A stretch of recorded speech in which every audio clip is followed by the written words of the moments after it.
मूंखे लिखण जो शौक़ु न थियो हो। मूं लिखण जी ज़रूरत महसूसु कई हुई ऐं कंदो रहियो आहियां। जेकॾहिं लिखण तरफ़ लाड़ो न करियां हा त हूं त मुसाची मरी वञा हा। उहे लफ़्ज़ सिंध जे सदाबहार कहाणीकार, ड्रामा निगार, कालम नवेस ऐं नाविल निगार अमर जलील जा आहिनि। इमदाद हुसैनी जे लफ़्ज़नि में त अमर अदब में फैशन तौर न आयो हो। अमर जलील सिंधी कहाणीकारनि जी टीं पीढ़ीअ सां तालुक़ु रखे थो। उन खां अॻु सिंधी कहाणीअ में नादर बेग मिर्ज़ा, गोबंद माली, आसानंद मामतूराय, शेख अयास, अमरलाल हिमोराणी अची वञनि था, जेकी विरहाङे खां अॻु सिंधी कहाणी जे मैदान में मौजूदु हुआ। ॿी पीढ़ीअ में जमाल अबड़ो, रब्बानी, इब्न हयात पांवर, शेख हफ़ीज़, अयास कादरी, सिराज जा नाला अची वञनि था। टीं पीढ़ीअ में कहाणीकारनि में अमर जलील, कमर शहबाज़, माताब महबूब, हमीद सिंधी, अब्दुल कादिर जोनेजो, गुलाम नबी मुग़ल, तारिक अशरफ, परवेज़ ऐं ॿियनि जा नाला अची वञनि था। उहो 60 वारो ॾहाको हो जंहिंमें सिंधी ॿोली ऐं अदब ते वेरनि जा वार जारी हुआ ऐं अमर जलील उन दौर जी पैदावार आहे। अब्दुल जलील वलद अब्दुल गनी काज़ी 8 नवंबर 1936 ईस्वी ते रोहिड़ी ज़िले सखर में पैदा थियो। पाण शुराती तालीम रोहिड़ीअ में हासिलु कयईं। Matric NJV high school Karachi मां, BA गवर्नमेंट कॉलेज नवाबशाह मां, MA 1942 ईस्वी में तारीख़ में सिंध यूनिवर्सिटी मां पास कयईं। Post graduate program educational technology television program production जी डिग्री फ्लोरिडा स्टेट यूनिवर्सिटी मां हासिलु कई।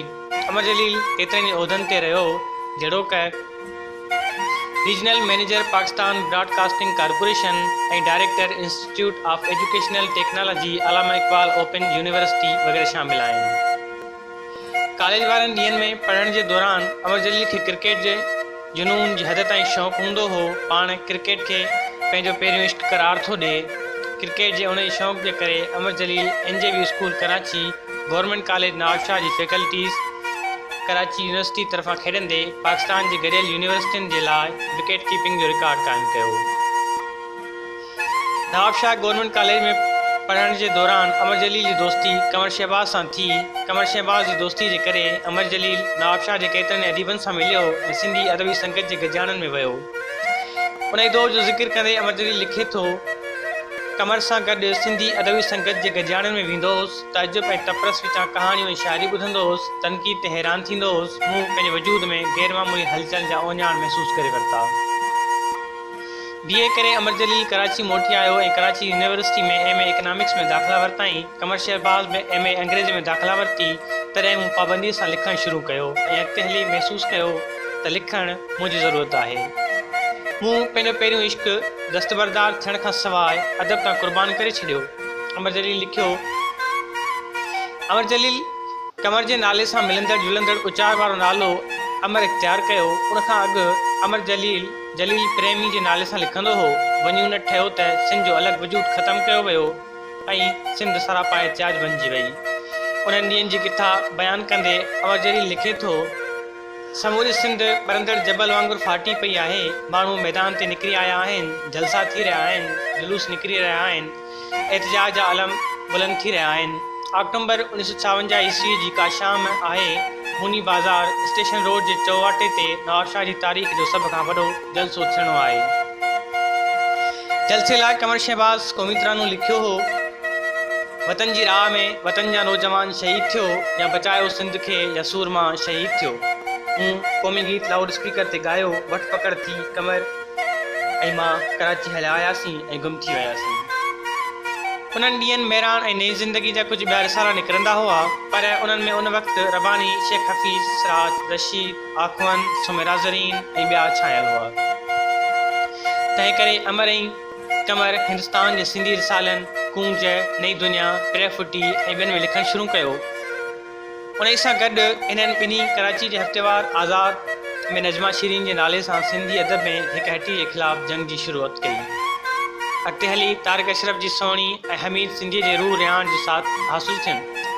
अमर जलील जी पहिरीं कहाणी इंदिरा 1956 ईस्वी में रिसाले अदा नवाबशाह में छपी। हिन पहिरियों स्टेज ड्रामो इंसान लिखियो, जेको नेशनल थिएटर्स कराची में 1963 ईस्वी में स्टेज थियो। संदसि रेडियो लाइ लिखियलु पहिरियों ड्रामो दरिया तोते दां हो, जेको 1967 ईस्वी में हैदराबाद स्टेशन तां नशर थियो। टेलीविज़न तां संदसि पहिरियों ड्रामो माउ कराची सेंटर तां 1967 ईस्वी में टेलीकास्ट थियो। अमर जलील पहिरीं फिल्म जंहिंजा डायलॉग लिखिया हुआ उहा नूरी जाम तमाची हुई, जेका 1968 ईस्वी में रिलीज़ थी। संदसि पहिरियों अख़बारी कालम तुंहिंजूं मुंहिंजूं ॻाल्हियूं रोज़नामा हिलाल पाकिस्तान कराची जे 4 मई 1982 ईस्वी जी इशाअत में छपियो। संदसि कहाणियुनि जो पहिरियों किताब दिल जी दुनिया 1969 ईस्वी में छपियो, जंहिं ते खेसि सिंध अलाजी तरफ़ां 1970 ईस्वी में पहिरियों इनाम मिलियो ऐं 1971 ईस्वी में पाकिस्तान राइटर्स गिल्ड अदबी इनाम ॾिनुसि। अमर जलील 1962 ईस्वी में कूंज रिसाले बम्बई तरफ़ां करायल हिंद सिंध कहाणी चिटाभेटी में पहिरियों इनाम हासिल कयो। रूह रियाण रिसाले तरफ़ां 1965 ईस्वी में खेसि अदबी इनाम ॾिनो वियो। बादल रिसाले जी अवामी अवार्ड जे चिटाभेटी में 1970 ईस्वी में पहिरियों अफ़साना निगार लाइ खेसि सभिनी खां वधीक वोट मिलिया। बहिरान आर्ट अकेडमी पारां खेसि 1982 ईस्वी जो बहितरीन कालम नवीस एवार्ड फिल्म घूंघट लाइकुंवार लाइ मिलियो। 1983 ईस्वी में खेसि पाकिस्तान टेलीविज़न संदसि ड्रामे माउ लाइ रोल ऑफ ऑनर जो एज़ाज़ु ॾिनुसि। 2000 ईस्वी में खेसि लतीफ़ एवार्ड ऐं 2009 ईस्वी में खेसि सिंधी अदबी संगत तरफ़ां लाइफ टाइम अचीवमेंट एवार्ड ॾिनो वियो। तंहिंखां सवाइ खेसि ॿिया बि केतिरा ई ॾेही ऐं परॾेही एवार्ड ऐं एज़ाज़ मिली चुका आहिनि। अमर जलील ते 1955 ईस्वी में वन यूनिट ख़िलाफ़ शागिर्द तहरीक में बहिरो वठण ते गिरफ़्तारी जा वारंट निकिता। 1968 ईस्वी में संदसि कहाणी हिकु लाश ऐं रातिनि जो रौलाक ते बंदिश पई ऐं रूह रियाण रिसाले जो सालनामो बंदिश हेठि आयो। 1971 ईस्वी में संदसि किताब जॾहिं मां न हूंदुसि ते इंक्वायरी हली, पर इंक्वायरी जे नतीजे अचण खां अॻु जोया ख़ान जी फ़ौजी हुकूमत जो ख़ात्मो थी वियो। 1973 ईस्वी में सोनी में शाया थियल संदसि कहाणी सरलाह जो सफ़र सबबि DPR तहत वारंट निकितसि। अॻिते हली सोनी जे उन ई पर्चे ते बंदिश विधी वई ऐं तारिक अशरफ खे जेल में विधो वियो। अमर जलील न रुॻो हिकु कामयाबु कहाणीकार रहियो आहे, पर हू हिकु मशहूरु कालम नवीस पिणु आहे।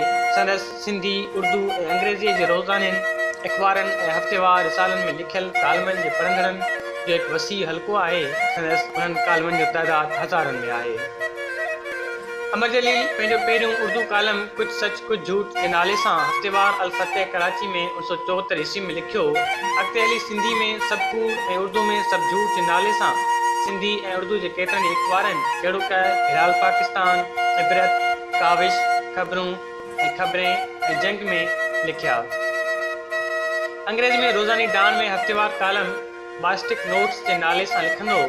अमर जलील जे कहाणियुनि ऐं कालमनि जा हेठियां किताब छपियल आहिनि। दिल जी दुनिया कहाणियूं, जॾहिं मां न हूंदुसि कहाणियूं, रनीकोट जो खज़ानो कहाणियूं, तारीख़ जो कफ़न कहाणियूं, मुंहिंजो ॾस आसमान खां पुछो कहाणियूं, टियों वजूद कहाणियूं, सिंधू मुंहिंजे साह में कालम, तुंहिंजूं मुंहिंजूं ॻाल्हियूं कालम, राहूं जुदा जुदा कहाणियूं, हिन ॼार में कहाणियूं, नेठि गूंगे ॻाल्हायो नाविल, जीजल मुंहिंजी माउ कालम 2008 ईस्वी में। अमर जलील जो अवाइली कहाणियूं 2009 ईस्वी चंड विसामे पियो कहाणियूं 2009 ईस्वी, अदब ऐं सियासत कालम 2010 ईस्वी, इंदिरा 2010 ईस्वी, सरलाह जो सफ़र कहाणियूं 2010 ईस्वी, लहंदड़ सिज जी नाम 2010 ईस्वी ऐं चरबट ऐं कीने जूं कहाणियूं 2011 ईस्वी शामिल आहिनि। अमर जलील सिंधी ॿोली जो हिकु घणो पढ़जंदड़ ऐं मक़बूल लेखक हुअण सां गॾु काफ़ी तकरारी पिणु रहियो आहे। संदसि कहाणियुनि ते वक़्तु बवक़्तु गोर मचंदो रहियो ऐं काफ़ी इल्ज़ाम पिणु लॻियसि। संदसि कहाणियुनि ते घणो करे ॿिनि क़िस्मनि जा इल्ज़ाम लॻंदा रहिया आहिनि। हिकु त फ़ाहिश आहिनि ऐं ॿियो त इस्लाम पाकिस्तान ऐं क़ौमी यकजहती जे ख़िलाफ़ आहिनि। उन्हनि इल्ज़ामनि जे जवाब में अमर जलील चवे थो, अदब ते उन क़िस्म जा गैर मयारी लेबल फ़क़ति ॾुतड़ियल ऐं ज़हनी तरह फाताकश मुआशरनि में लॻाया वेंदा आहिनि, जे लेखकनि जे पुलिस वारनि हथां तज़लील कराई वेंदी आहे। का बि कहाणी न कंहिंजे हक़ में हूंदी आहे ऐं न कंहिंजे ख़िलाफ़। कहाणी पंहिंजी नोयत में लफ़्ज़नि जो आइनो हूंदी आहे, जंहिंमें मुआशिरो पंहिंजी शिकिल ॾिसी वठंदो आहे। जहिड़ी शिकिल हूंदी तहिड़ो अक्स आईने में नज़र ईंदो, उन में आईने जो ॾोह न आहे। मां मञा थो त कुझु आईना कॉन्वेक्स क़िस्म जा हूंदा आहिनि, जिन में शिकिलियूं विथ खां वॾियूं ऐं वधीक बदनुमाई नज़र ईंदियूं आहिनि। ॻाल्हि असल में हिन रीति आहे त टीं दुनिया जे मुल्कनि में लेखकनि खे, ख़ासि तरह तख़लीक़ी अदब जे लेखकनि खे निहायत बदमाश ऐं तक़रीबकार सम्झो वेंदो आहे। मुआशिरे में सुधारो आणण जे बदिरां लेखकनि खे सुधारण जी कोशिशि कई वेंदी आहे। कंहिं छा लिखणु घुरिजे ऐं छा न लिखणु घुरिजे, उन जे बारे में हिदायतूं जारी कयूं वेंदियूं आहिनि। उनखां वधीक मज़ाक़ा खेज़ सूरत हाल जो तसवुर करे नथो सघिजे। अमर जलील जी फ़न शख़्सियत खे भेटा ॾियण लाइ मरहूम तारिक अशरफ 1973 ईस्वी में सोणी जो हिकु ज़ख़ीम अमर जलील नंबर कढियो, जेको न रुॻो अमर जलील जे फ़न ऐं शख़्सियत जे हवाले सां पर सिंधी अदब में जहिड़नि लेखकनि ते नंबर कढणु हिकु नई रवायत हुई। उन ई नंबर में अमर जलील जी कहाणियुनि शख़्सियत ते सिंधी ॿोलीअ जे केतिरनि ई सरमोर लेखकनि जा मज़मून शामिल आहिनि। अमर जलील जी कहाणियुनि जा उर्दू, अंग्रेज़ी ऐं पंजाबी ॿोलियुनि समेत केतिरनि ई ॿोलियुनि में तर्जुमा थी चुका आहिनि। संदसि कहाणी जो पंजाबी तर्जुमो अमर कहाणीअ जे नाले सां अंग्रेज़ीअ में तर्जुमो थियल कहाणी जो मजमूओ love longing and death biographic stories 2007 ईस्वी में छपियो।